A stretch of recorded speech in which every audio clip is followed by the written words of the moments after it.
Hello there and welcome to the Sunday Footy Show. We do warn Carlton viewers the following scenes may offend. But for the first time in living memory, this man, Damien Barrett, is on board with the Kangaroos. Did Ross Lyon pull the right rein by tagging Nick? Rory will break that down for us. Matthew's been avoiding me all morning. Something is brewing. I don't know what it is, but I suspect it ain't going to be pretty. This man always avoids me, Nathan Brown, but there's one thing which is unavoidable. The Brisbane Lions are back. Are the Swannies? We'll find out on this bumper edition of the Sunday Footy Show. What are you up to? Can't say.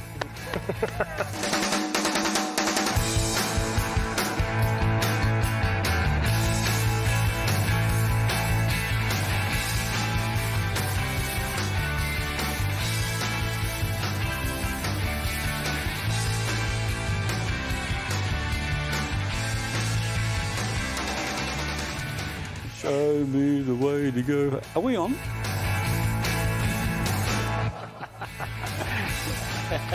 Tell you what, you just never know, do you? You just never know. Did it go to air? No, it did not. Well, I don't think it went. Well, it did now. Right. Yeah, it did just now, yeah. Must have missed that for Media-Ocre this week. No, how is it looking? Media-Ocre's good, so take it for what it is. It's just a lot of fun. It's nerve-wracking every week. Yeah. How many years you been doing it now? I reckon this is a third. Yeah. So do you reckon at some point you will get the name of it right? It is Media-Ocre. Media-Ocre. It is Media-Ocre. It's his segment. Leave him alone. Come on. It's his segment. All right, we'll introduce you formally in just a tick. But Damo's here, and mate, you're back on the North Melbourne, or have you ever been on the North Melbourne bandwagon? Oh, of course I have, TJ. They've had a really good patch of form since Good Friday, and it is credit to them because they're winning. They're winning. It's a win-loss game, TJ. He's on the bandwagon. Yeah, he's jumped right on. Who got to you? No, their form has got to me. They've only had one reasonably bad performance since Good Friday. And even in that game, they were level at three-quarter time. No, I'm changing my tune on the back of them winning, Brownie. It's good. What did you get, a North Melbourne bomber jacket or something? I've been a membership member for 40-plus years, and I'll continue to be a member, but they're winning. It's good. How are you and Clarko? Good? There's probably another story. Rory Sloane's popped into Melbourne. Sort of, you've been here, there and everywhere lately? A little bit, yeah, up north. I mean, Crows had their bye, so I thought I'd follow suit and just follow a few mates up north. Yeah. So, Mate, you don't play anymore. You don't have to coincide. I'm still hanging on, TJ. He's high hanging on maintenance, as long as Rory. they're High making finals. In the makeup chair this morning, high maintenance, telling the makeup girls in there, my hair's not high enough. I don't like it flat. I need it up a little bit higher. Is that true, Rory? That may be true. I do need a haircut, so that'll be on the cards this week. Your old coach, Matthew Nix, I saw him on Classified. Very impressive. He's a very impressive coach, Matty Nix. He was a bit nervous, didn't feel as comfortable in that chair as he does as a senior coach, but we got to see one of the books he loves the most, a little kid's book, actually, that he's made sure all of us boys have read. We've all read it, except for Tex. He's still struggling. He's still about midway through that kid's book. So. Well, given the record over the past 5 years, has the kid's book worked? Well, you could say it's starting to work, so not sure. It depends how you look at it. All right, but he was very good, that's for sure. What are you up to? TJ, I'll start with Collingwood, your team. 12 and 2 by the end of next round. So second and third, Brisbane and Geelong have the byes. So Collingwood are going to be 10 points clear by the end of next round. So they've got West Coast at Marvel next weekend. So they're going to be 2.5 games Can't miss clear. top spot, you say? No, they can't. So they're in a wonderful spot. They could start resting some players as well in the back part of the season, which is ideal for them. But I call it the pay-per-view fiasco. So you were part of something with folklore. Everyone talks about the pay-per-view where you invited people over. A lot have spoken about it, but we've never actually had someone who was there to speak about it, and that happened during the week. And here is Michael Felgate. I will tell you a story of how tight he is, and most people do know this. About 15 years ago, he held a gathering for all the sports journos, and he brought everyone together from 9, 7, 10. It was good. We were like, wow, it might have been a Costa Zoo fight, and he got it on pay-per-view, and he said, I'll put on a barbie, come around there. We get over there, and he's like, $10 please to everyone. We're like, what? Oh, I thought he was taking the mickey. He goes, no, $10. I've got to cover the food and the pay-per-view. I was like, okay, so we all pay. He had Woolworths bread, home brand bread, the Safeway sausages, no grog, and I had to watch the paper. He put the pay-per-view on in his garage, where literally you could fit 6 people in, and I was watching through a window. He made a fortune. Hang on. You are so tight. Hang on. Is it hot in here? Let me just counter that by saying... You did go the no-name bread, though, didn't you? I've heard that from multiple people. Yes. That is good bread, That's very true. soft. But they're only paying $10 a head, and Felgate still has not paid that $10. Right, I've got a list of people who haven't paid. And was it true? listen to you all, will you? No alcohol, was that true? Oh, there was beer there. Was there? Okay. Yeah, for those of us in the garage. West End or something. You don't need to speak to me. Let's get into the footy. All right, let's have a look at the results. Can we put a fan on in here? Fremantle got the job done against the Bombers by 41 points. Brisbane, what about that? Against the Cats, 41 as well. The Kangaroos came from the clouds and they were very good in the second and third quarter, back to back. And Sydney, 19-point win over Adelaide. Errol Gordon is back. And Collingwood against St Kilda, who are very good. St Kilda for 3.5 quarters. Collingwood is a good side. They steadied late. Yeah, Llordo's already told us what it looks like for Collingwood going forward. It's an extraordinary ladder to look at. The fact they've played one less game than teams immediately below them on the ladder there, and they've got West Coast next week. Top spot coming. Brisbane and Geelong swapped ladder positions after Friday night. Adelaide and Hawthorn have the bye. Teams 7 and 8 there. The loser of that game today, Giants versus Gold Coast Suns, will most likely drop out of the 8 on the back of the Western Bulldogs being expected to beat Richmond. And as you can see down the bottom there, North Melbourne just getting a bit of a buffer over the bottom two. You are shameless. You are shameless. Well, this is why Damien Barrett is on the North Melbourne bandwagon, not just because of the free merch he might have got, but of course on the back of the win over Carlton. Now, possibly a new chapter for North Melbourne, an exciting new chapter, but the story was Carlton. Yeah, it was. I was there yesterday covering this game, TJ. They started okay and they just missed some absolute shockers. They should have probably been 3 or 4 goals up in the first quarter. They weren't. Emotional. And there was a lot of upset people. There was a lot of Bronx cheers, boos at half-time, boos at three-quarter time. Vossi went really hard at his midfield group at three-quarter time.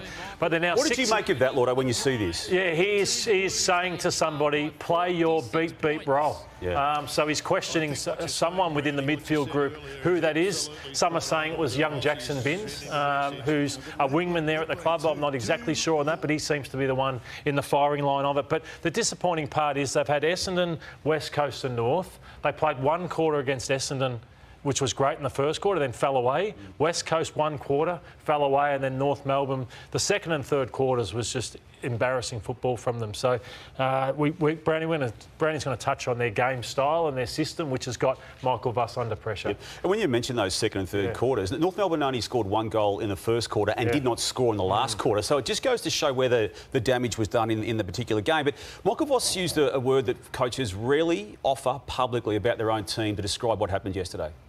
But the reality is when you don't have things your way, you still got to find ways to be able to how to generate that or shut the game down for periods of time. And we've done it for small periods throughout the season, but today, North Melbourne were too good and they were much too good around the contest for us. And, across the game, I felt like for a middle 2 patch there, they probably bullied us. So there's 9 matches remaining of this particular season. Let's just go back to what happened at the corresponding stage of last season. The Blues were second on the ladder. It's hard to believe that this club was second on the ladder at this time last year. And then beyond that point, they only had wins against West Coast and North Melbourne. You get to this particular stage of this season and you can see the wins that they've had this year. Again, West Coast amongst it. North Melbourne, they beat on Good Friday, lost yesterday. St Kilda, Essendon. The outlier there on that form they've now displayed, TJ, in the past 12 months is the win against Geelong early in this season when they started really slowly and then got the Cats in round 5 or 6. So it's been a torrid time for that footy club. Now, just factually and contractually, Michael Voss is there for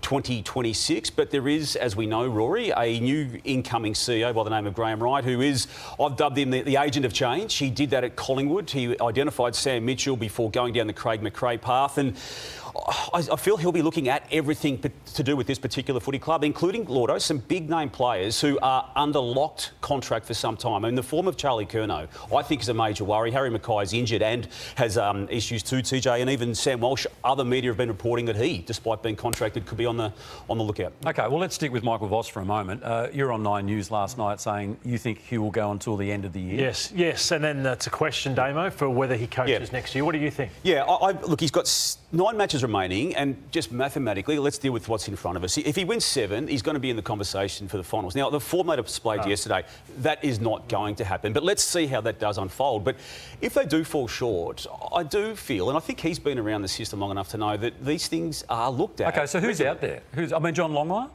I don't feel John Longmire is being considered by other footy clubs as being ready to jump straight back in 1 year after the grand final issue of last year, which was ultimately the reason he stood down. But Adam Simpson is making noises of a nature that he's more ready. But I think we're jumping the gun a little bit. I'm with Llordo, TJ. I think he's still got this season to sort out what it is before they even go down that path. But we just know that Graham Wright's not going to come in and just accept what has now happened for the best part of 12 months. How do you see it, Nath? Well, there's just no dare with the way they move the football. It's slow and it must frustrate Carlton supporters. It frustrated me watching it yesterday.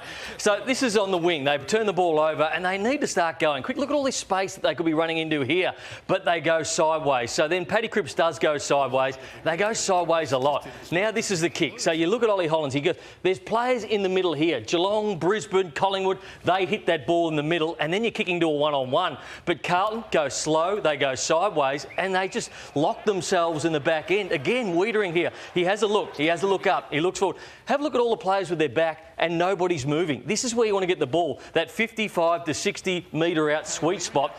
Jacob Weideman looks back. Again, there's hardly any movement. He has to go sideways. He goes sideways to the boundary line. Again, they get the ball back in a really good winning position. Look at all the players with their back to goal and there is zero movement here. So where's Doherty meant to go? When that many players are standing there, not doing anything, not leading up the football, he has to go sideways and eventually they give this footy up in the middle of the ground. So I just don't know where Doherty's meant to go. There's 8 players there, not even looking at Sam Doherty. So he goes sideways. They give this footy up. All of a sudden they're in an attacking position. They're back into the middle. This part, this is really good. This is the way they need to move the ball. McGovern gets it, looks inboard quickly, and then they've got a runner. So that's unbelievable. That is the way they want to play. But then they slow it up again. They get the ball here. Have a look at that. You've got a player here you can move it to. You've got a player on the outside to give it to, but you want to kick it to quickly. Use your space ahead of you. Use your legs drive. You've got 2 players to kick it to. You can get straight back to North Melbourne. And again, they get the ball on the wing. Sard, probably their quickest player, gets the footy there. He needs to be taking ground. He needs to be getting the ball through here, run and carry. What he does is a simple handball to somebody who's just on as much pressure. They go into the middle of the ground, turn it over. So their ball movement, they only kicked 1 behind in that second quarter. It's non-existent. There's no dare at the moment. OK, well, there needs to be dare because let's have a look at what they've got coming now. And we will get to North Melbourne and just how they managed to do it in a tick. But that's their run home. Now, Damo, you were saying, what, they need 7 of those? Yeah, 7 will get them to 14 wins, TJ, and that is usually enough in a 23-match season over 24 Can you see 7 there? No, I can't. No, I don't think anyone can. And I think they're being delusional to think that it's just going to be click finger sort of stuff, TJ, and to think that they will get 7. Browny's covered a fair bit of this, but the most obvious thing in football is you've got to be able to use it well. You can't kick, you can't play, and Carlton's fundamental. So if that's Scott Pendlebury or Steele Sidebottom, they will go towards the player, draw him and give the hands, and then that's a handball to Williams and then a handball over the top. He just kicks it in the man on the muck. So they were coming hard. They had 14 more entries yesterday, the Blues, than North Melbourne. So here's Hollands. So he's got that over the top, that over the top. You're running into an open goal. But look at that, just kicking around corners. So it's the fundamentals that are killing Carlton as well. They just cannot hit a target. And Chera's been a disappointment. He was disappointing. And yes, you just spot that up, you're having a shot for goal. So they lose by 11 points in a game of football where, yes, they were chasing their tail late, but the fundamentals of the game and their foot skills and the basic foot skills are just really poor at Carlton. Well, no wonder Charlie Curnow can't get into the game with their ball movement going sideways and slow. And then with skill errors like that, it's tough as a forward to come into the game, isn't it? Yeah, I'm 100% with you that he is not being helped. And Toby Pink, who did a wonderful job yesterday, is helped by the way the ball is used at Carlton. But I just feel that no matter what team you're in, you fight and scrap for everything. And once the ball hits the ground and Charlie doesn't mark it, he pretty much just, you know what he's averaging? 0.9 of a tackle through 12 rounds, 13 rounds. So he pretty much is non-existent. So I want to see a bit more fight. I've questioned Charlie. You've been talking about that for 2 years. I have. I've questioned his finals record. So he gets outmarked a lot. and he just gives up. When the ball hits the ground, he's giving up. So I just think for someone, you find out more about people when teams aren't going too well, and we're finding a little bit about him that he doesn't fight hard enough when he needs to. He's only got the 27 goals to this season. I know the role he plays, Llordo, it's wider than just the goals returned. But when you line that up with Jeremy Cameron, who's got 48 to the same stage of this season, he's a mile off being the best that he once was. But you see the ball movement then, and the type of kicks that are coming in. But he does not move like Jeremy Cameron and Jesse Hogan do. Now, Rory, we've got to get North Melbourne supporters are at home screaming at the moment, saying, "What about us? We won." Damo's been kicking me under the table, going, "Just talk about how tough North Melbourne were," and they were tough. And this is a side we hadn't seen until the last couple of weeks. They showed glimpses of this against Freo, but look at the tackle pressure. They're at them. They're up in their face. There was body hits. There was real intent and nastiness. I would dare say Damo, a little bit of shin bone of spirit came back into this. Let's not get too carried away. They set a standard last week and they've gone on with that standard this week. Yes, they had a poor last quarter where they got dominated, so that's still happening within games, but they've set a standard and they can't go back from this. This is the standard North Melbourne have to come with every week, and they'll win more games than they lose if they come with this. Absolutely, and Clarko's spoken about, it starts with their contest. That's every team. It starts in the contest and pressure, but the aggressive nature which they've played the last couple of weeks is what Damo's loving about North Melbourne. But also they need a full quarter effort, don't they? The last quarter was appalling, absolutely appalling. When the siren went, Clarko was shattered, and he was shattered after the Richmond loss as well with how they finished that game. So they often say you start your next game how you finished your previous one, and they play Hawthorn in Tasmania this week, so we'll find out a lot more about them. But the 8 weeks they've had since the debacle, TJ, on Good Friday has been very good from that club's perspective. Oh, you are on board, aren't you? No, just encapsulating it. You are. You're not on hosting board. the grand final breakfast, are you?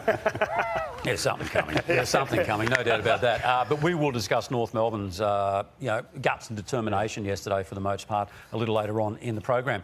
Collingwood and St Kilda at Marble Stadium last night, and there was a battle within the battle. Yeah, it was a big talking point throughout the week, and Craig McRae put it on the agenda. This was the tagging role of Marcus Windhager. Now, he did everything he possibly could last night to stop Nick Daicos, and, he's been questioned about his hard ball gets, but he was brilliant. You could never question what he does. He went in with a steely resolve last night, and Collingwood helped him. Collingwood identified this was going to be the matchup, and you could see when he kicked his goal how much it meant to him last night. This was a stellar performance from Nick Daicos. He's played better, but I thought the influence he had and what he showed last night was outstanding. And my big question now is to Ross Lyon.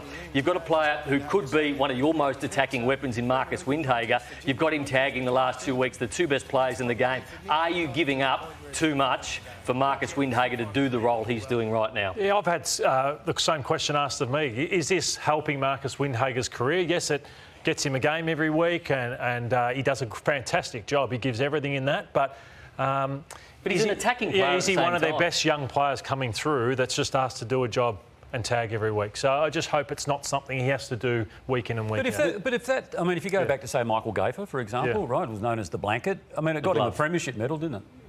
Yeah, it did. It did. But Mickey Gaffer wasn't a great kick. He was just pretty much the human glove, really. Marcus has more than that. Windhager has skills, genuine skills. There's a run with components of players asked to being assigned roles, aren't there, Llordo, in 2012? This was an old-fashioned tag, though, wasn't it? Are you questioning the certain tactics? This happens, doesn't it? Others have raised this as being a bit of an issue, but I think Nick Daicos would even know that this is going to happen. Yeah, no, I'm not questioning Marcus at all. Marcus does a great job. He takes scalps every single week. And I love what Nick Daicos did. He fought through it so well. He's a running machine. He's got tougher, Nick Daicos. So I think his game, he's just going to be a better player for it over the next 10 years of his career. There are 4 umpires out there who can pick up moments like that, which I think probably should have been called. Gary Ablett Jr. went through the same thing. At the start, he couldn't outrun a tag, and eventually he toughened up and he got the job done. And I've got no problems with what Marcus Windhager did there. You try and go to the line, you go over the line a little bit. If the umpires pick it up, he got paid some free kicks against him, but he has to rip and scrag and do everything he possibly can. Were you ever tagged? Yes, multiple times. He was a forward. Of course he was tagged. They all were. But most teams don't tag. My mouth didn't even move there. What are you, PR agent for Nathan or something? I'm helping him out. He needs some defence every now and then. But, hey, look, most teams don't tag because they feel like it pulls apart their structure. And last night, it certainly pulled apart St Kilda's structure, particularly around centre bounce. Now, I want to pause here. They're in a great spot right now. You got McRae and Marcus here. They have pinched these two. If Darcy Cameron's going to hit this to Collingwood, they can force them back. And as this rolls out, because we're so latched on to Nick Daicos, we'll get this rolling, it opens up a lane for Pendlebury just to run through. Again, because so latched on. Again, this is a reverse. Windhager latched on in a great position right now. If he just stays there and stays calm and goes to steal, mate, if McCreary comes through, I've got him. You take a look at you take up the Daicos, but again, gets pulled apart, opens up another massive lane. And again, this goes down. Collingwood score a goal in a tight game. That matters. Nick Daicos. Collingwood are actually coming to this side of the screen. Nick Daicos wants to use his speed and his legs. Look at the pocket of space and roll this one. If I was Marcus, I'd be sitting up here, ready to catch Nick. Otherwise, we just let him use his speed and his agility to run out. He was on his own there. You just got to play smart. Can I ask you something? Are you playing one short in the centre bounce with a tagger inside the centre bounce? Absolutely you are, because again, Nick's going to go lock down here. I'm just going to open up pocket of space. He's one of the smartest players in the comp. Look at the space this opens up for Steele. Steele can run through. It's 2v2 in there when you go a tag. So, and especially with Nick being so smart. So what's your thoughts on Windhager starting outside the square and grabbing him after the centre bounce? Do you think that's more effective than having a tagger inside? Or no, I'd keep Windhager and Marcus in there. He's a great one-on-one player. I just want to see him play. And I think it comes down to coaching. You've got to allow him to play smart and use his smarts as well. Those times where Nick's pulled back off the contest, just say, mate, you can stay there. Darcy Cameron's not Nick Natanui. He can't shove that one right over the top. Pull back towards the to the centre circle and just catch him as he comes through. You can be a lot smarter with the way you tag. What did you make of Nick Daicos' fourth quarter? It was enormous. I think his whole game was enormous, as he said. I've seen him mature as a player, but his ability to stand up late in the last and finish this goal in particular, this was huge. Not only that, I absolutely love that he finished this, and his celebration afterwards, I think, just showed the maturity of him. Didn't go at Marcus. He just got on with the game and.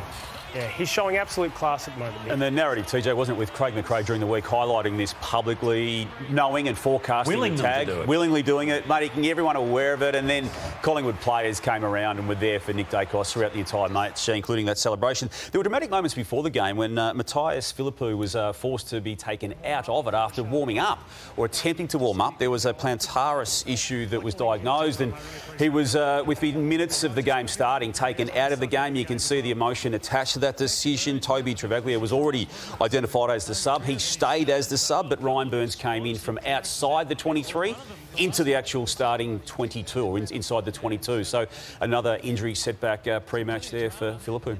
It was a massive Friday night at the Cattery at Cardinia Park with Patrick Dangerfield, of course, celebrating game number 350. There were white T-shirts on every seat, but the Lions came and spoiled the party. They did, and Geelong have always been the best at getting numbers behind the football and setting up, and Brisbane went with a clear plan to not bomb long. You have a look at them scanning the area and getting the ball to that magic 50 to 70, 65 out. Have a look at this from Kyle Lohmann. I'm going to pause this one. Have a look at all the Cat players. You've got 1, 2, 3 standing behind the football waiting for that long ball in, which is where most of the ball goes when you play against the Cats. But you come off the line and you have players getting this position right here. It's just a game changer. It's allowing you to get close to goal and mark one-on-one like that. Again, Harris Andrews doesn't waste any time, looks up. Where are we? 50, 60 metres out. We get the ball to there. You almost have to score every time you get the ball from there. You can go left, you can go right. The game is so much easier if you get the ball in that spot of the ground. Again, lower the eyes. Look at all the Cats players behind there. Now they're trying to catch up. Now they can't catch up because they've lowered the eyes. Time and time again the other night, this is what they did to the Cats. I've never seen them picked apart like this. It happened every time. Now, Hugh McCluggage, you'll have a look. He looks up. All the Geelong players here, 1, 2, 3, 4, just waiting for that long ball. I'm going to go in board. It's a risky kick, but it's the kick that Carlton don't take at the moment. They go in board. It's a long play, but they eventually get a goal to Logan Morris out the other side. And then this is the perfect play of the night. It was late. Have a look at these players. 1, 2, 3, 4, 5 Cat players who always sit there and get that, go back the other way.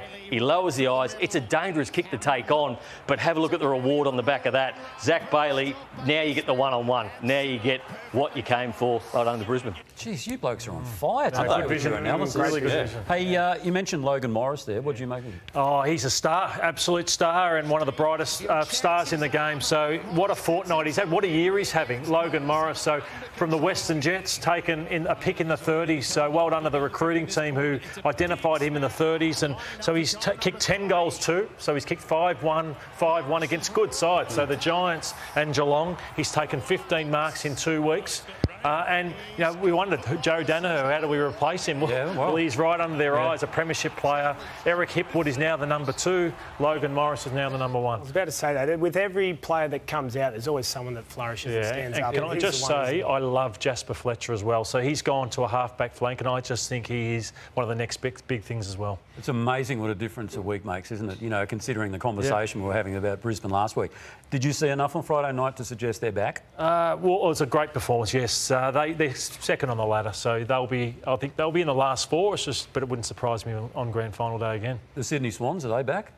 I wouldn't say they're back, but they've got some very good players back. One of those is Errol Gordon, the other one is Tom Papley. Now, Errol had 18 touches, 8 of those in the first quarter, so he got going. 17 kicks and 1 handball. I love it. It was Adam Uze style, 17 and 1, but he uses it so well. And Papley, 16 disposals, 3 of the 9 goals Sydney kicked were direct goal assists from Tom Papley. So they're worth their weight in gold. Players that can use the footy and then eventually score a goal from that. He kicked 2 behinds, probably could have kicked 2 or 3, gave a few off, but it was a good return from these guys. You wouldn't have expected any more than what they did. Just instant turnaround, wasn't it, to get these 2 players of class back in, and you can only imagine what Dean Cox has been thinking, not having access to them for the entire season when it comes to Goulden's point of view, and Papley only played 3 games early. Well, I think he said it's the first time he's had his whole leadership group playing in the one game, which is enormous. But I want to show you some stats over the last 5 weeks. Number 1 in ground ball gets, which is hard ball gets, loose ball gets. 3rd in tackles, 3rd in clearances, 1st for post-clearance ground balls, which is your spread from contest, ability to get to that next contest and win it. For me, actually, I want to ask you guys first, is that Blood's culture coming back into the Sydney Swans, and has Coxie got him playing that style again? I think that's the best performance I've seen from Sydney this year. So I'd have to say, if that's Sydney, well, it's exciting times ahead for Dean Cox for the rest of his coaching career, because that was the best performance I've seen. The only thing that didn't work for them was their goal kicking. And I want to show something with Joel Amati that I saw. So have a look at the angle where Joel Amati, so the goals are there. Look where Joel Amati is running, and he is kicking the ball exactly to where he is going. So, well, watch that. So that ball has gone, Joel, exactly where you've kicked it. So you've kicked 6 behinds and you've missed 2 where they didn't go. So where are you running? Exactly where the ball's gone. So that's something, it's a fix. So again, exactly where he's running, and then we get another really good angle of it, Joel. There, and then the last one, which was even closer in.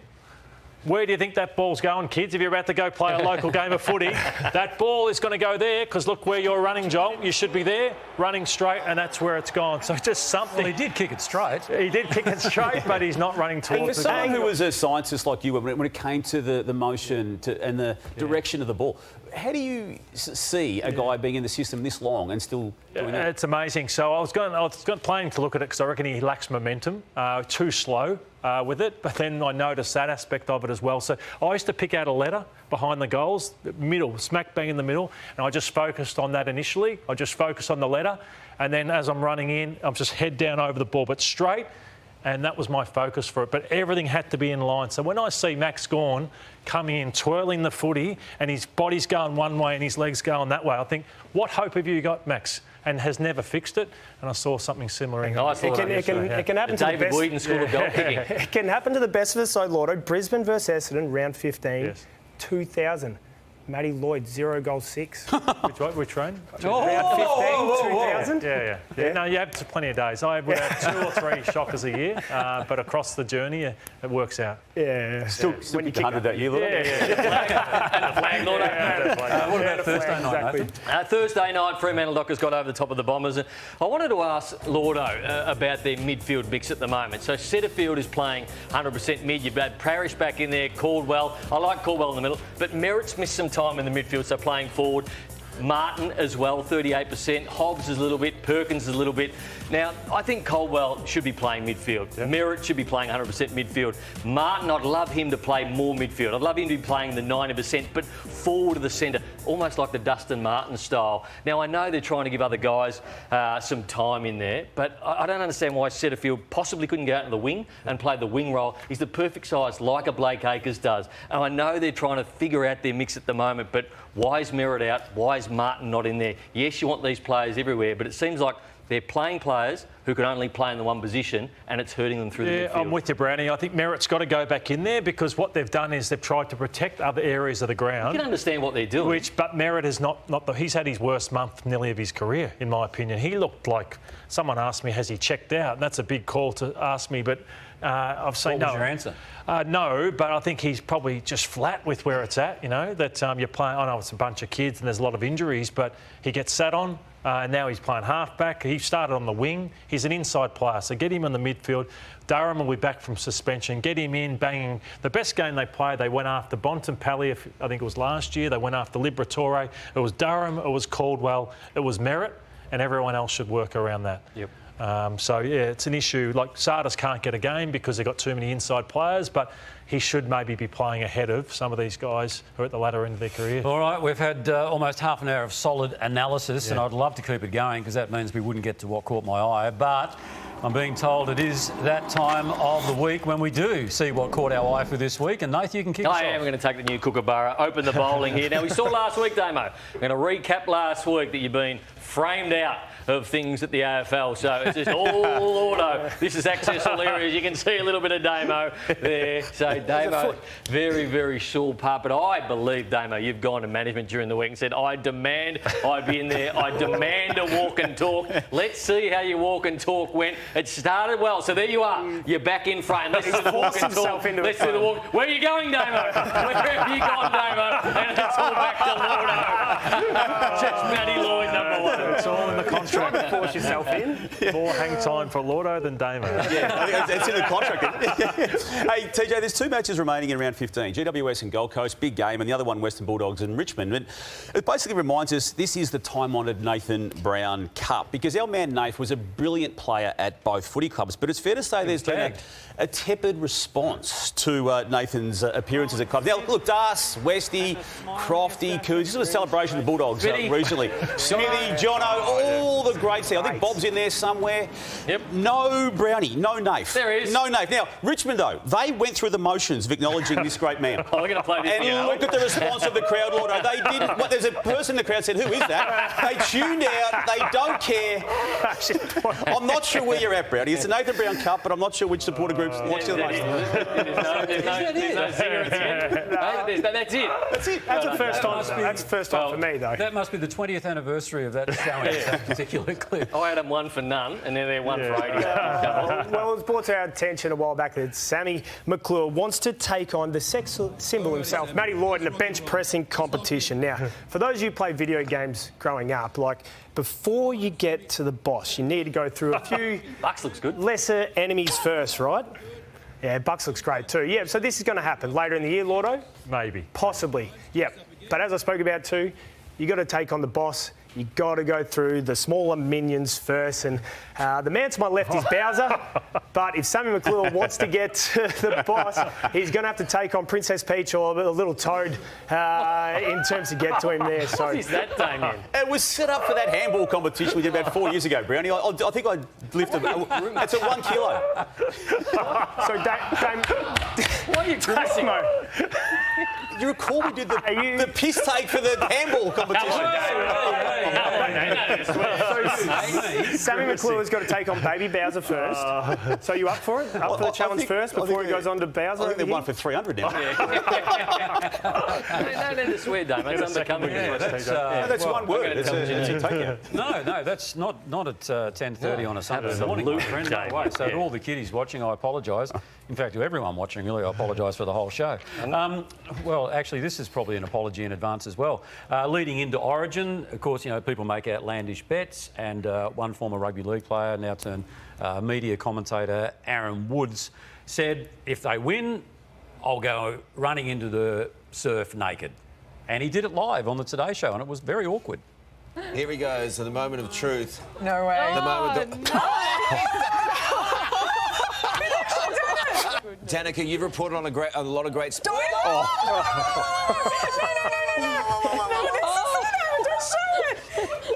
don't show it. Oh my goodness. Danica, you've reported on a lot of great sporting events. Is this one of the smaller ones that you've... What's What's the score? This is probably the smallest sporting event I've seen. I hope I get a Logie for this.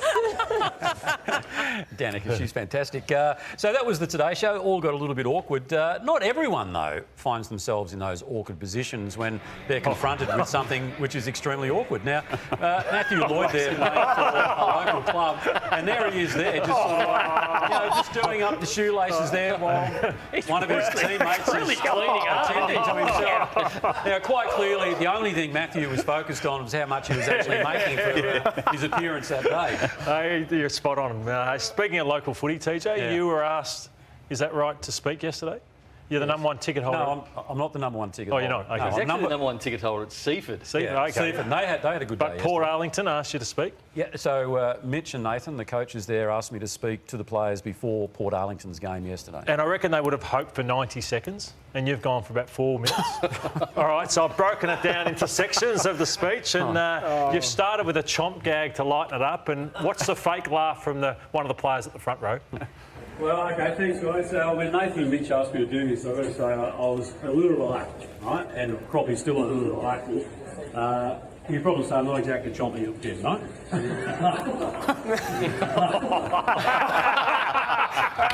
So I'm trying to make him feel good nice and early, and it just kept going on and on and on, and they wanted some inspiration. He just kept talking about himself. And what's the guy in the back row, a staff member who's gone to sleep? Because my football experience didn't go beyond under 15s. So I ended up being a reporter who reported on football. So I have some sort of understanding of what team ethic is.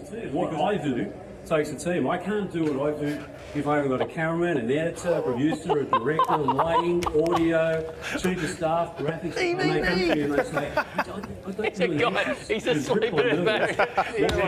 Let's just fast forward 4 hours. He's had enough. Calf raises. Someone's doing calf raises. Hang on, there were guys there. I saw Tommy at the front there. Tia was there. They were all in Greatest glass of And then to finish off, we've got one last part. No. You knew you were in trouble. And when you're in trouble, you just try dropping swear words. And that's what you did at the end of it all. Don't dare to dream, dare to do. Okay? It is a great day to meet you.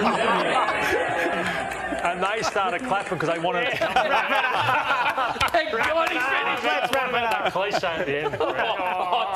Dare to do. Give us a spell. Dare to do. You're a disgrace. No, hang on. You've got to see the thing in its entirety. Well, it's not enough time. We don't have time for that, yeah. Its entirety. The show's getting All right, It was quarter time. I wasn't like busting a gut to do it. Mitch and Nathan asked me to do it. I did it. And Did they win?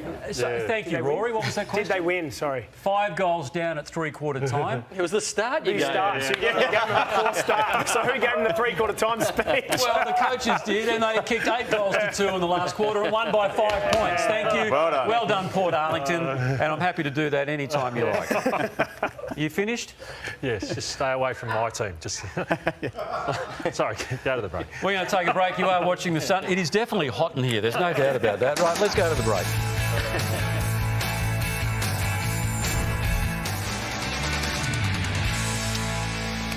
Quite incredible. Craig McRae just texted me wanting me to talk to the boys next week. You just lied.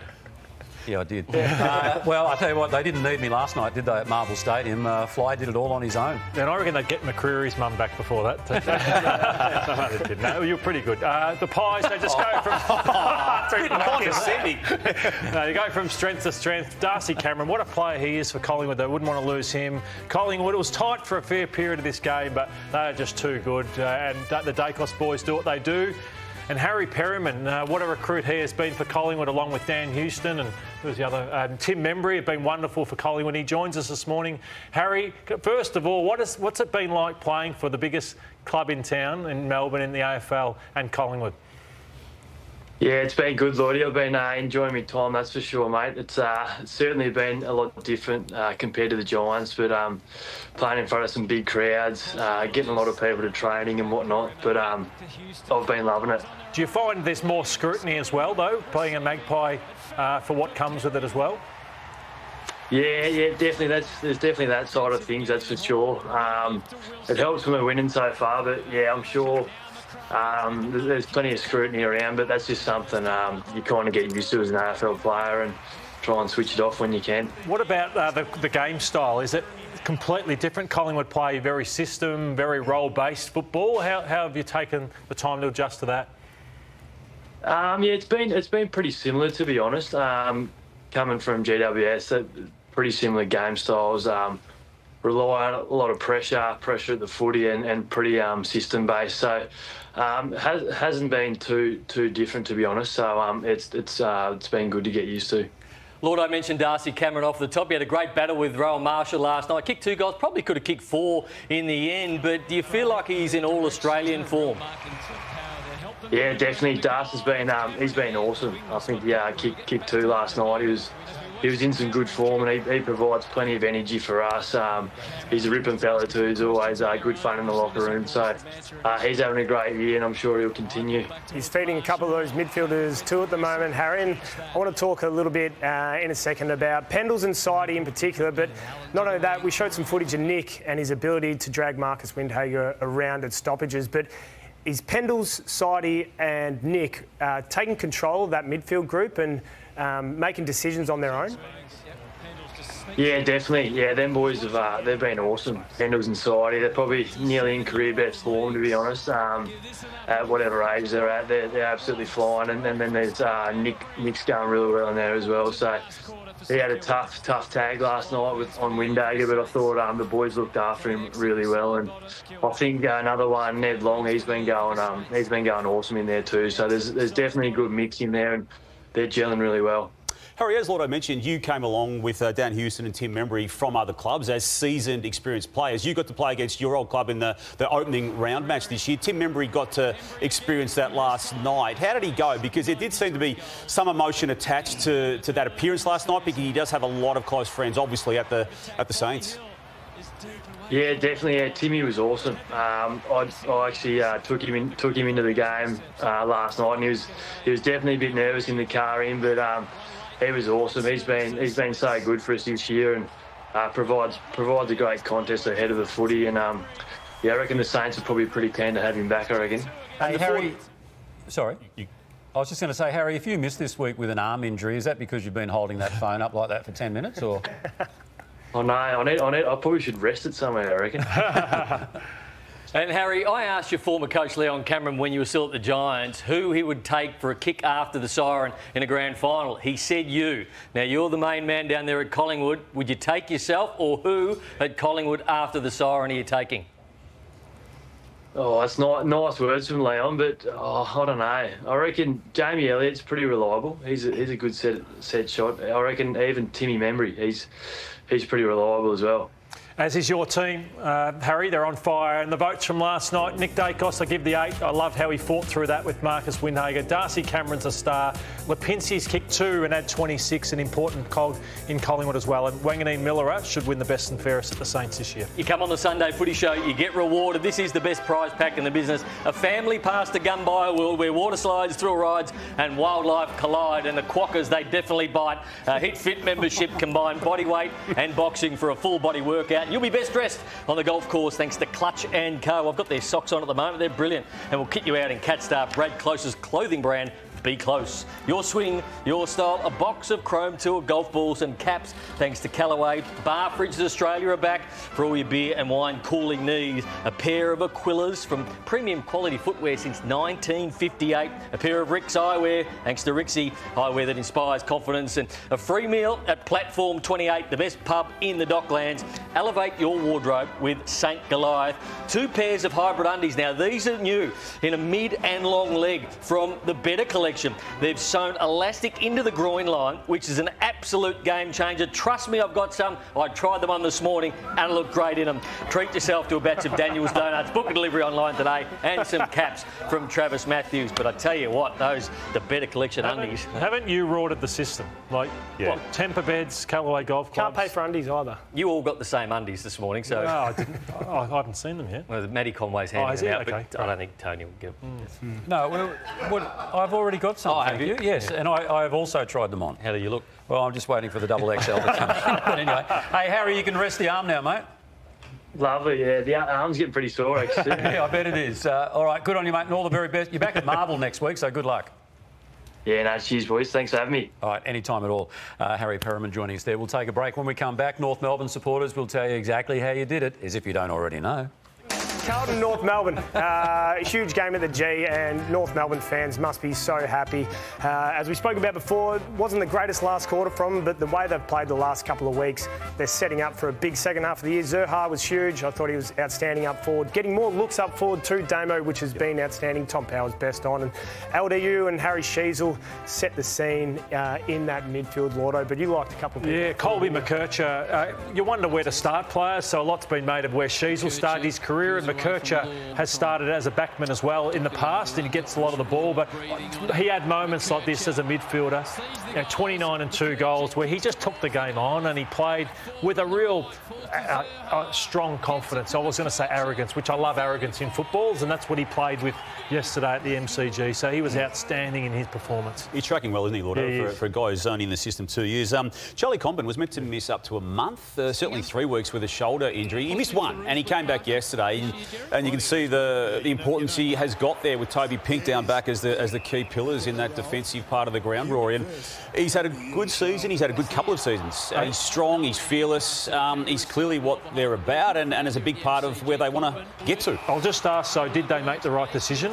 Because he had to sit out the last 6 minutes. I know they'd won it, or they were going to win it, but he cradled his arm for about the last second half, and he was spoiling just with one arm, couldn't spoil with his sore left arm, so just wonder whether they did bring him back too early. We'll find out later this week. And the other guy I loved as well, he's had a good 2 weeks, is Luke Parker. His leadership, I think, is probably why we're seeing this type of footy from North as well. He'll be playing a huge role in the way they're playing this hard style footy, the contested footy, they're clean, they're tackling again, their pressure's been elite, so he'll certainly be leading that group throughout the week with all their extras and how they want the midfield group to set up. He's pivotal for him. He can push forward too and still kick a couple of goals. But he had 8 clearances yesterday and was outstanding. Probably a silly question, but I'm keen on the answer. How much of this was classic Alistair Clarkson? Oh, I don't think I put it down to Clarkson. I think that's the problem. When coaches win, we laud them. If they lose, it's just one that it's been probably a 2-3 year process, you'd hope to say, that they're getting to this point rather than just about a one-off performance. Can you see a completely different year next year, Damo? Not guaranteed, no. I mean, what they've done in the past 8 weeks has been good, but it's only been good. I mean, this is where they should have been maybe at the start of the season, and they could have maybe even pushed up into the 9th, 10th, 11th position. They still might string a few together, but there's no guarantee that what they've done... Is your glass half empty or half full at the moment? It's more full than it was 8 weeks ago, Browny. Know what they're doing better? They were being opened up defensively, and I used to say, Alistair Clarkson, like, how's his team still being opened up and all that? So they looked as sound defensively, watching that from the MCG yesterday, than I've seen in a long time. Votes? Yeah, get to our votes right now. And as I said before, Harry Sheasel was outstanding in LDU and Powell. They all got my 8 and Cam Zurhar got my 7 because I thought he's outstanding up forward when they move the ball to him and give him a chance to win one-on-one contests. Still to come, Media-Ocre, which is going to be quite spectacular, I hear, this week. And also Deep Dive coming up right after this break. A very special Deep Dive.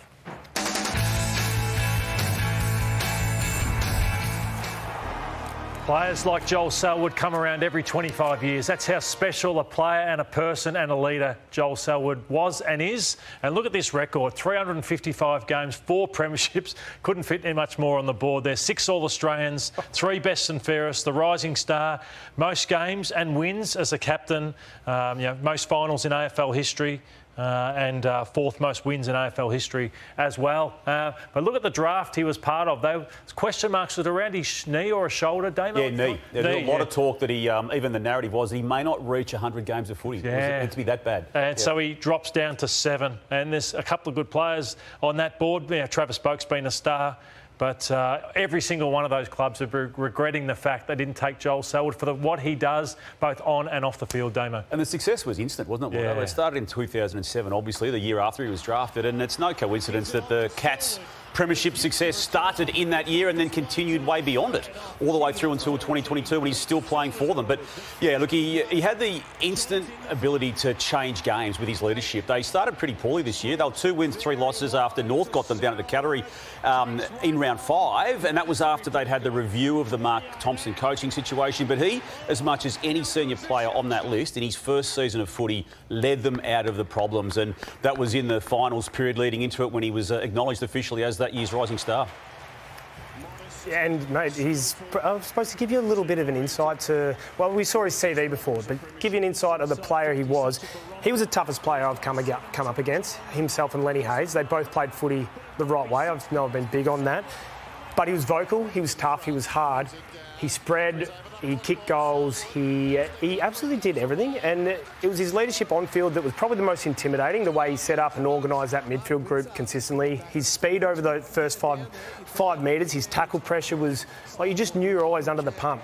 And you could never stop him either too. We talk about Nick Daicos being tough to tag. Trying to tag Joel was one of the toughest gigs in the competition at that period of time, because he was so strong in the contest. He had that speed to be able to burst out, but then his ability to finish made him such a damaging player as well. So they say, Rory, the first session he was ever part of at Geelong, he bore in against Gary Ablett Jr. in a way that he didn't say a word. As we know, Joel will be pretty shy, but his attack on the ball, everyone sat back and said, wow, this guy's going to play in round 1. Gary Senior, yeah? Yeah, no, it's Gary Jr. as a teammate. Right. Yeah. And if you've ever met Joel, there's not a bad word to say about Joel. Everyone absolutely loves Joel because of the respect he has for people too.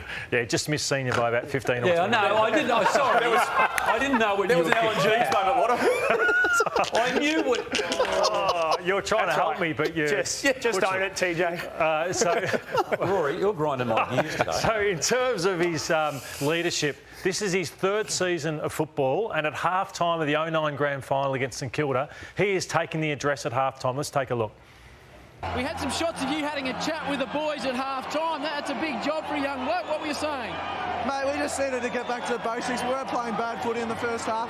We just need to work it out, what we're doing wrong, and we focused mainly on the tackling in the second half and trying to keep it in our half. And he performed in grand finals as well, so we're going to have a look at some of those highlights. 2009, he had 24 disposals and kicked a goal. As you see, that one come back nicely there against the Saints. And then in 2011, in the grand final, 28 disposals and 2 goals in that game. So standing up in big games, he stood up in so many, but on the biggest stage, he did it twice. And he was a super player. That's unbelievable. And that 2009 grand final, that's still, I reckon, one of the toughest games of football ever played. And clearly, Browny, as you pointed out, he was prominent amongst the best. And what about his courage, Damo? It was none greater. The amount of times he's just getting bandaged around the head. Yeah, and it was a worry for a while. Well, he had a lot of head knocks early on, but then managed to sort of get that out of his game. But you're right, Llordo, regularly there for a period, he had the white tape around his head even before quarter time of a particular game. And we talk about courage, but it was just unconditional with Joel at every single occasion. I mean, why would you do that? I mean, why would you put yourself in that situation when all you're going to do is just tap it ever so slightly forward? And that's what he did without thinking about it. He copped some really hard knocks and always got up with them. But, yeah, I don't think there's been anyone, Brownie, that's been more courageous. And that is saying a lot, isn't it, given the courage of the game. Bandage around his head. Like, it didn't feel like a game of footy without him going off and then coming back on with that. I think he was inspired by Gary Ablett Senior. Now, Rory made the comment there before about he found him very intimidating as a captain because of what he did, the general-like sort of attitude there out on the ground. And as you guys know far better than I, you don't get awarded the captaincy unless you've got the respect of your players, and he certainly got that. And what he did do, he gave them one heck of a G-up, whether it be at half-time or whether it be before the games. And it's no coincidence he actually holds the record as an AFL captain for most winning games. So when I talk about the pre-match, having done a couple myself, let's have a listen to the master, Joel Selwood. Yeah, enjoy pulling it on too. Boys, I'm privileged to pull this jumper on. Let's go do it. Justice it deserves. Yeah. All right, we're going to attack them. We're going to get after when they got the ball. Together. No time. Give them no time. Hey, measure with their aggression, all right? No easy free kicks because that lets them off. Okay, but we are going to hit them hard. Right, boys, time to get out. Here we go. I know that was a theme to get after the Sydney Swans and a theme around drowning the Sydney Swans. So let's imagine the MCG filled with water, and we're going to go after them one by one by one, and they certainly did that early in the first quarter against the Sydney Swans in that fashion. He also loved having a bit of fun. Mad Mondays. Oh, there is Joel Selwood there, but this is his last game. Last game of 42 grand final. Yep. Yeah. Could there be a better way to go out, do you think, in football? I don't think anyone could go out in a better way. Like, if you were to... Well, look at this goal that he Shane kicked in Crawford, that Cameron Ling. The emotion, I think, that surrounded this game for him too. Obviously, he knew, and a fair few of the players knew that this would be it for him. But, yeah, that's the pinnacle of footy, isn't it? Yeah, he was trying to keep it together. He kicked that amazing goal in the last quarter. And you could see them all. They all knew it was coming. He was able to keep it a secret, not to distract the team. But, yeah, what a way to go out. As you said, Cameron Ling went out in that fashion, Shane Crawford. But everyone else goes out more disappointing way. But here he is. What about his Mad Monday escapades? They took it to a new level, Geelong, down there. And he was as good as anybody at it, Joel Selwood. Absolutely brilliant. So played hard in terms of on the field. And then when you win flags, just enjoy yourself. Danger part of it as well. So... This is when they were being accused of being like a dad's army. Too old. That's right. So, no, what a legend of the game he's been, Joel Selwood, and maybe a legend one day in the Hall of Fame. Absolutely, and we've pumped him up, this whole thing. The only one criticism I could have of Joel is he introduced the whole raise the arm for the high head tackle. And that, otherwise, he was the most perfect football that everyone aspired to be like. Yeah. No doubt. All right, terrific stuff, Llordo. Can't wait to see who next week's instalment is. We'll take a break here on the Sunday Footy Show. Media-Ocre, not too far away. Nathan's quiz, not too far away. Stay with us. We've got a big...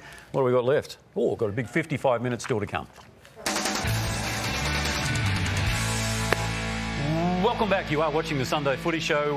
Well, we've been waiting for the Sydney Swans to deliver, and they certainly did that yesterday, Rory, at the expense of Port Adelaide. Yeah, I think they did, absolutely. They played ripping footy, and I spoke before about the blood style footy being back. Will Hayward up forward was outstanding. Mills, Grundy, who else we got? Well, it was actually Nathan doing this game, and I've thrown you under the bus. Blakey, I was going to mention Blakey. Blakey's back, but then Heaney as well. We got some footage of Heaney because he's a barometer for this footy club, and when he's up and going, Sydney are scary. They certainly are, and obviously the players coming back in with Gould and Papley just help his role. So him and Warner can play multiple positions, but he just looked at home yesterday. Isaac Heaney had a very slow start there, as a lot of the Sydney players did, but I just think his last 5 to 6 weeks, he started to get motoring again, getting high possessions, over 25, multiple goals again. Him and Warner, good to have Goulden back, but when he's up and running, they're hard to stop. And the forgotten man of football's been Callum Mills. He's just often the side of him sitting in the coach's box at the back there, and he got back in, then he got a week's suspension, so he just needs some continuity, and he played his best game of AFL football in a long, long time, Callum Mills. He's had a good 3 weeks. Yeah, 27 disposals, 5 inside 50s, and then 9 score involvements as well. So when you got Mills and you got Blakey going at it, look out. When you got all your leaders playing good footy too, it's amazing how everyone else rises to that sort of standard as well. Blakey starting to lift as well. As you said, Port Adelaide were pretty disappointing yesterday. Papley was very good, could have kicked a couple of goals. Isaac Heaney was the best man on the ground. Bills, you spoke about. Brodie Grundy, I think most of the year, I think he's been very competitive, and hats off to him because I think he's been their best player across the course of the season. And Zach Butters had a fantastic first half. All right, you've been waiting for this one because Nathan's been very pumped up about this edition of Bit nervous. Yeah, they tell me it's the longest one we've ever had. Oh yeah. Yeah, no, I told them to take about 10 seconds out of the last one, so hopefully they did that. The last bit in Media-Ocre. Okay, so for the journos watching at the moment, who should be concerned?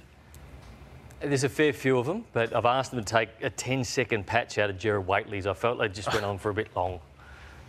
Oh, OK, here it is. Jack Cannon said just throw to it. This week's edition of Media-Ocre.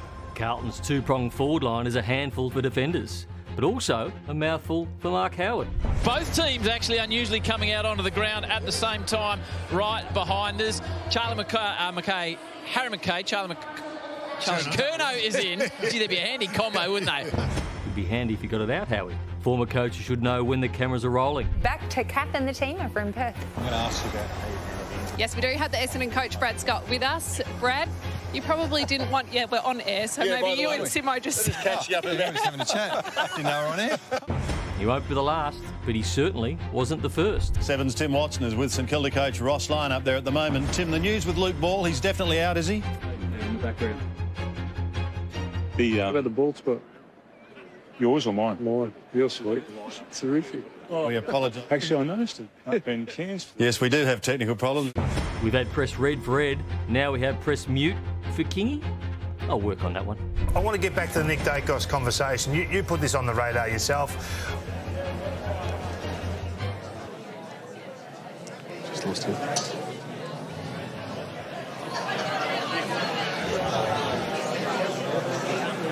It was a great question, King. He did say it was a great question, Kingy. So maybe he does have us.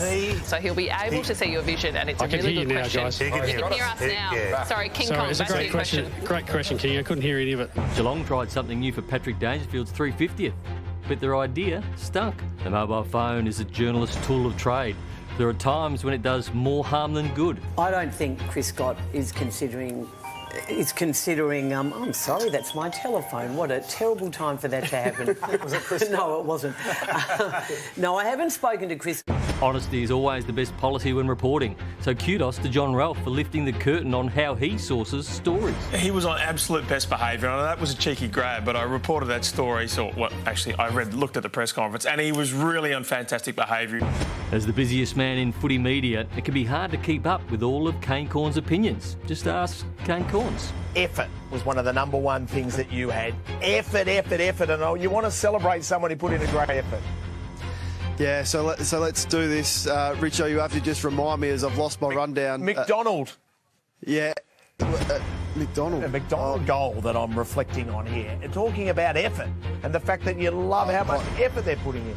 Yeah, sorry. It was more the switch of play. It wasn't the effort. It was the ball movement. As host of the long-running AFL 360, Gerard Whateley has a vital role, making sure the show is going all right. All right. Let's get to it, shall we? All right, here we go. All right, let's get into it. All right, let's get into the agenda. All right, make us smarter. All right, make us smarter. All right, make us smarter. All right, make us smarter here. All right, they are with us tonight. All right, that's our Monday night. All right, see you tomorrow night. All right, see you Friday night. All right, Gaz. All right, Gaz. All right, Gaz. All right, Gaz. All right, the first. All right. All right. All right. All right. All right. All right. All right. All right. All right. All right. All right. All right. All right. All right. All right. All right. All right. That's as far as we're going. All right. That's Media-Ocre.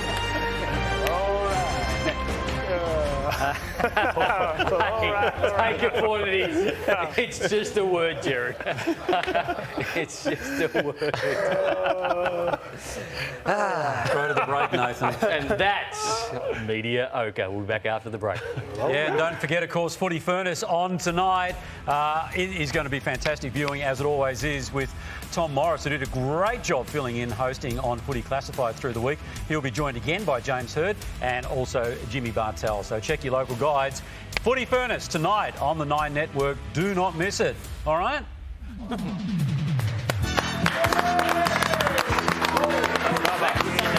Time for everybody's favourite segment, Browny's quiz, brought to you by Sportsbet.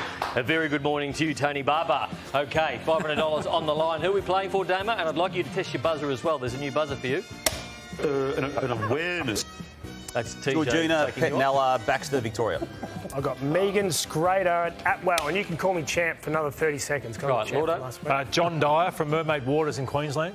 And I'm playing for Ashley Scaberis from Melton West in Victoria. And Tony, you've got a new buzzer as well. Have I really? I'm not touching it. OK, hang on. Has there been somebody? That's you taking off Tom Brown.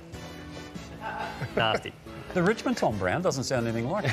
OK, so this is expansion clubs. Gold Coast play GWS today, so that's all the new clubs that have come in since '87. West Coast are involved, Fremantle, Port Adelaide, everybody. Question number 1. Who has played the most games for the Gold Coast Suns? An awareness. Yeah, David Swallow is correct. 1 point. I knew that. Which Fremantle player kicked a goal after the siren against... an awareness. Justin Longmuir. Incorrect. Richmond in 2017 at the MCG. Yeah, I'm ready. Let's have a look. Yes, it was. Yeah, it was.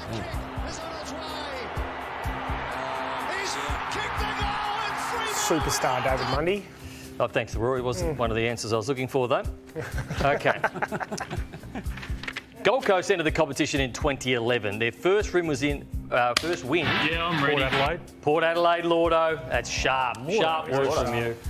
Here are some of the expansion players, some of the very best. And Warren. I'll go Wanganeen. Wanganeen. Bottom left. There he is. You get the run on Llordo. 30 seconds. Your time starts now. Who was West Coast's most recent Brownlow medal winner? Fritters. 1 point. Apart from Ablett, name a Gold Coast Sun All-Australian selection. Tom Lynch. Correct. Name a GWS pick number 1. Aaron Cadman. Incorrect. That is correct, so he's not on this sheet. Who is Adelaide's all-time leading goal kicker? Modra. Incorrect, -1. Taylor Walker, but not a bad start for you, Llordo. Okay. Who has kicked the most goals for Port Adelaide in the AFL? Has there been Warren somebody? Treadray? Warren Treadray is right. Who was the 2018 Premiership captain at West Coast? An awareness. I'm that ready. was... -1. Chris Judd. Incorrect. 18, Luke Shuey. Incorrect. No, it wasn't. It was You're Hearn. all out. Shannon Hearn. 2018, Sorry, you missed by yeah. about 15 Yeah. years. Question number 6. Who won the 2005 Norm Smith medal? Chris Judd. Chris Judd is correct. Famous faces. GWS made their first and only grand final in 2019. Who did they beat in the prelim? Has there been somebody? -1. I'm going to say Richmond. Collingwood. Collingwood is correct, Damien. Pick of the board. We've got to go with Phil Davis. Phil Davis down the bottom. +2 for Phil. Game Fabulous. on here. Game on. Can you do a score check? Okay, 3 to Damo, 1 to Llordo, -1, and TJ on 0. Adam Goods won 2 Brownlows for Sydney. Who was their most recent Brownlow winner before that? An awareness. Paul Kelly. Paul Kelly is correct. I'm Damo. Famous faces. Caleb Strong is tied with which retired docker with 4 Glendenning Allen medals? Yeah, I'm ready. Hazelby. Paul Hazelby, Llordo. That is very good. That's a good get. Dangerous though now. I know how it is. I'll go Tom Boyd. Tommy Boyd up the top. +3. Smart choosing, Llordo. Money follows Because he's a money. former Western Bulldog player. yeah, and the man over there does the to win a Western grand Bulldogs. Okay. Is that James who puts Yes. this together? James Regan, yes. I mean, 10 goals yesterday. He kicked 10 yesterday. Not many the week before. 5 to Llordo, 4 to Damo, -1. Roy. I'd sit out next week. Drink my own bath water. And TJ is How many 0. questions left, Brady? This is it. This is who am I. Okay. I'm a 6-time All-Australian for 5 points. Who is this?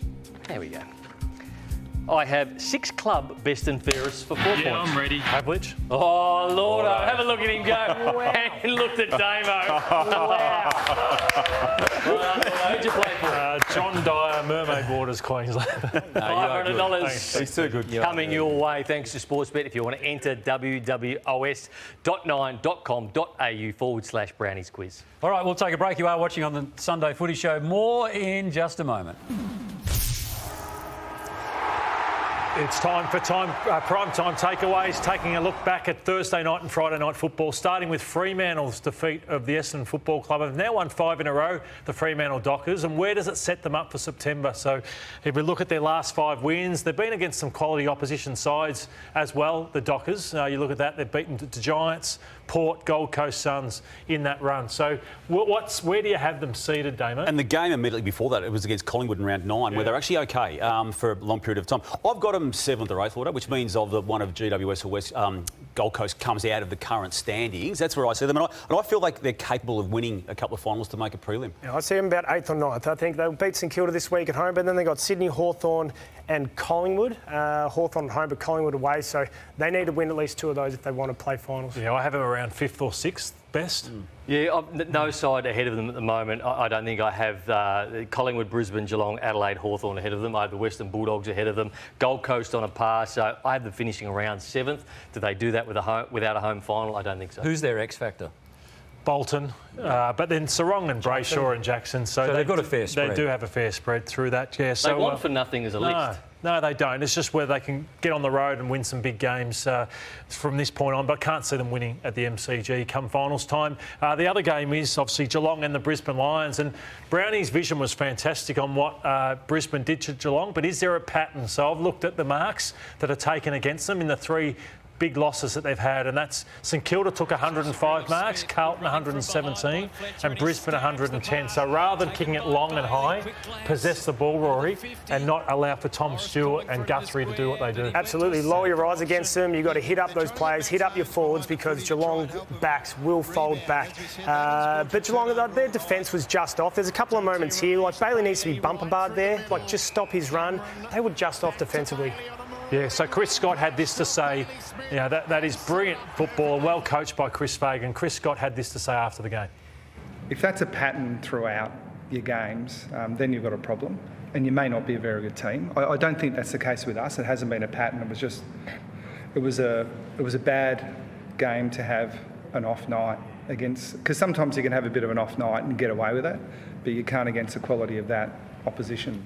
So the pattern he's talking about there was that if they were having off nights, a lot of them, he'd be concerned, not more the uncontested mark side of it there. So something for him, at least he's got 8 weeks to say, OK, that's what they're doing to us, what can we then do? Well, what do they, to the lay person, what do they do when a club like Brisbane did on the weekend? Yeah, well, I think does that? What do you be do? more accountable for starters. So don't just play the game you want to play where you're laying off too early, because if you lay off too early, that's when they hit up on you. So I think guys like Tom Stewart and Guthrie have to just adjust. Absolutely, and they had that sort of game last year against Gold Coast in Darwin. They got smacked by nearly 100 points, and from my recollection was Chris Scott just came in and went, look, that was sort of a blip, like let's move on, let's keep sticking to our process and what's going to win us the grand final. Nice takeaways, Llordo. Let's look at the Lou Richards leaderboard as it stands at the moment. Nick Daicos, a game clear of Bailey Smith, Nazai Wanganeen, Millera, all the way down to Max Holmes. Connor Rozee off half-back has been very good. Sarong, I think he gets 3 again the other night, and they are all playing for this. We mightn't have the rights here at Channel 9, but we have the best prizes for AFL players. The winner of the Lou Richards medal in 2025 will drive away in this unbelievable machine, the Lexus LBX two-wheel drive luxury model, valued at a driveway price of just over $55,500, all on road cost, 12 months of Vic registration. Blackburn, thank you to the people out at Lexus of Blackburn, Andrew Moore and the team. Big prizes. And of course, Sunday Footy Show, not the only show on the Nine Network, giving away one of those wonderful cars. Take it away, Tommy Morris. Holmes, good-looking effort. Just does everything nicely. Congratulations to Geelong superstar Max Holmes, who's this week's Lexus of Blackburn Performance of the Year. What an amazing game he had. 36 disposals, and he could drive away with a Lexus LBX luxury worth over $55,000. And tune in to Footy Classified on Tuesday to see who's next in the running for footy's most luxurious prize. That's thanks to Lexus of Blackburn Driving Performance. Welcome back to the Sunday Footy Show. It's Sunday agenda time. Jamara Ugle-Hagan officially back at the Western Bulldogs, hoping to play VFL inside the next 4 weeks. He spoke last week with Mitch Robinson and Reece Matheson on the Rip Through It podcast. People say, like, you got to speak up. It's not weak to speak. And then I speak and say I'm struggling. And then they go and use that as clickbait to make me feel like a worse... Yeah. And I'm like, this is why I don't want to fucking talk up, is because you guys make it look like a bad thing. There's AFL footballers out there struggling right now as I'm here. And it's just going to keep going because they're not going to talk about it. And they're men as well, which makes it even worse. Browny, there's been a change in how the Western Bulldogs and Jamara Ugle-Hagan are treating the remainder of this year. There's a coming together, clearly. Luke Beveridge met with Jamara Ugle-Hagan, and that started the process whereby he met with the Chief Executive Officer, Amit Baines, the footy boss, Sam Power, the 2 captains, Marcus Bontempelli, Tommy Battore, his good mate, Aaron Norton. They let him back in. He's been back now for a week. They are prepared to work with him, provided he doesn't transgress again. He knows that. But it's not the longest shot that he's going to be given a crack at football this year, initially through the VFL. So you think he could play for the Western Bulldogs again this season? Yeah, this time chance, because it was 0% a month ago. This time last Sunday, it was probably 0%. It was the Monday of last week that you'd give a 20% chance, wouldn't you? I think it is probably about 20% chance, TJ, and it's a great story because the commitment he made, Llordo, to go to the clinic in northern New South Wales for 40 days effectively, and he's come back. They're hearing different words and a different manner in the I suppose delivery of those words, the Western Bulldogs, to what they had heard prior to that. Rory's not going to get any more support than he'll get from a football club. So I think it's great that he's back, and let's hope he can make a fist of it. How long would he need to train for? before he can. He'd have to have about 6 weeks in the VFL at least, wouldn't he? Yeah, and training for a month. At least. Otherwise, he'll just get injuries, soft tissue injuries. But there is enough of a runway left with 9 matches of the AFL season left. Yeah. If it does go perfectly from here, and no one's thinking it's going to go perfectly, but if it goes somewhere near that, there's a chance. But is it not also an actual full-blown audition for him? Yeah, yeah, it's all part of it. I mean, him being back in the club system, to Llordo's point, the support that he's going to get from the Western Bulldogs is going to be good for him, regardless of how 2026 and good for the looks. Dogs as well, isn't it? Good for the Dogs as well. It's a win-win. Yeah, it absolutely is. Contracted officially for next year. TJ, this story has attracted your attention and others. The 1975 North Melbourne famous premiership win. Reunion year in 2025, 50 years down the track. There's been a fair bit of angst in recent weeks about this, and this is an article that was published today, written by John Anderson, interviewing his great mate Sam Kekovich, and just the annoyance that Kekovich, and it must be said others at North Melbourne, have had with regards to how this is being run. It's as though it's not being given the proper kudos that the 50-year anniversary of this club believes the players who played in it should get. I think it borders on complete disrespect. I mean, if you've got a football club that is looking for an identity and wanting to recapture an identity, then there's no greater than your very first premiership. And that was in 1975. Now, if the best you can do to mark the 50th anniversary of that occasion is stand around a bar with a few pots, well, I'm sorry, but that's dropping the ball big time. I just think, as I said, it borders on disrespectful, and those players, the ones who are left, deserve a hell of a lot better. Yeah, and look, as Sam Kekovich did say in the article, he's speaking for himself, but there are others with a similar view to that. Well, can I just ask the guy, I mean, like your premiership reunions, I mean, would you like that? Well, it's our 25 year this year, so we're going to have a really nice celebration at the Western Bulldogs v Essendon game in round 20. What, a dinner? A dinner, plus be out on the grounds to be recognised. Is it that hard? No, it's not. And that was, just to remind people, the first premiership of the North Melbourne Footy Club, and that was its 50th year in the then VFL to win that flag.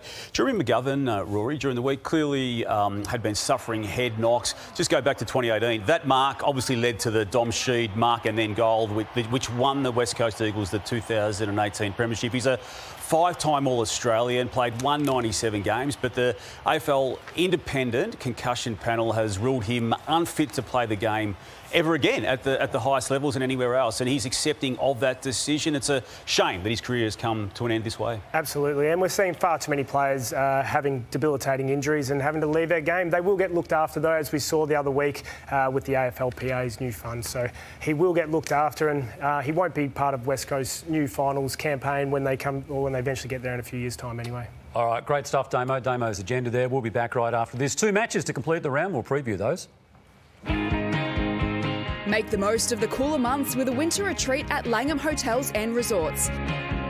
In Melbourne, Sydney or the Gold Coast, enjoy a room upgrade, buffet breakfast for 2, bottle of sparkling and late checkout. The Langham Melbourne, a proud supporter of the Sunday Footy Show.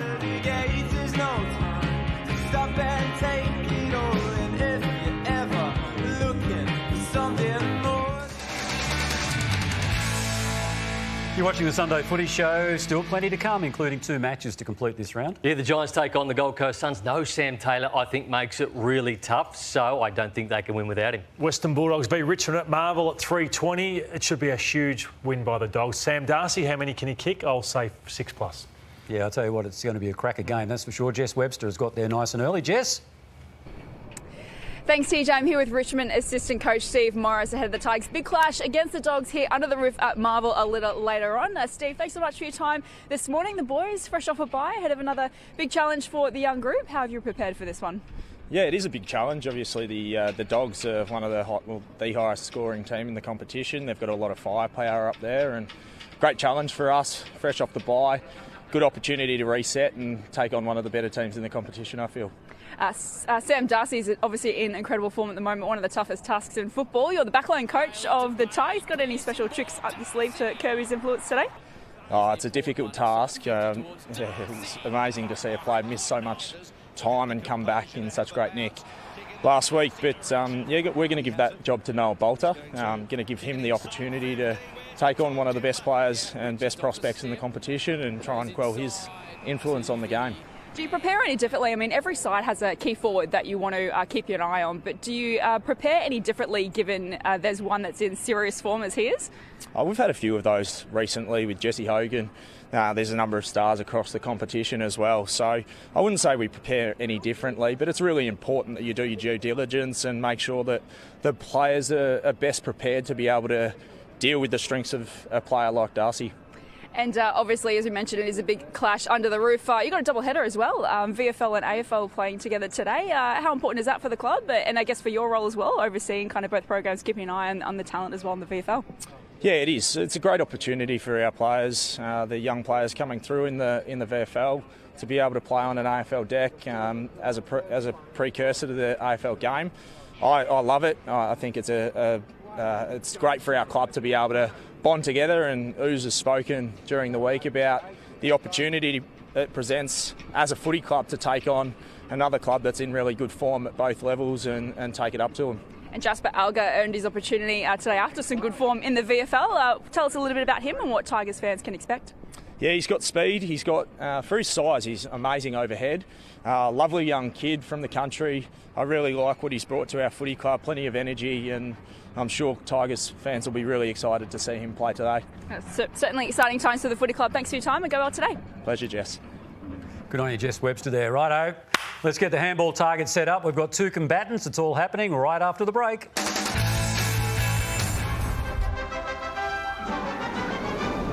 Welcome back to the Sunday Footy Show. Hope you've been enjoying it. You've made a bit of a fashion observation, have you, Llordo? I have. Little mini-me over here. He wants to be you, TJ. He wants to... He didn't like that. He didn't like that. Don't ever lump me in with that. Lump me in with that. My legs are skinny leg jeans. Yours are a little bit wider. Digging around your tree fronts. They started off skinny. They just stretched a little bit. Sam Weideman joins us on Louis Handball today, one of the great names of football, and he's up against... Sorry? I didn't say anything. OK. And he's up against Shane Biggs. How are you guys? Good. Good to be here. Thanks. As I say, one of the more famous... famous in your own right, but your grandfather, just an absolute out-and-out champion, premiership star, of course, with the Collingwood Football Club. Yeah. No, I did a lot of great things at Collingwood, and, yeah, obviously very close to Lou as well, so, good to be here. You didn't win one? What's that? You didn't win one flag? No.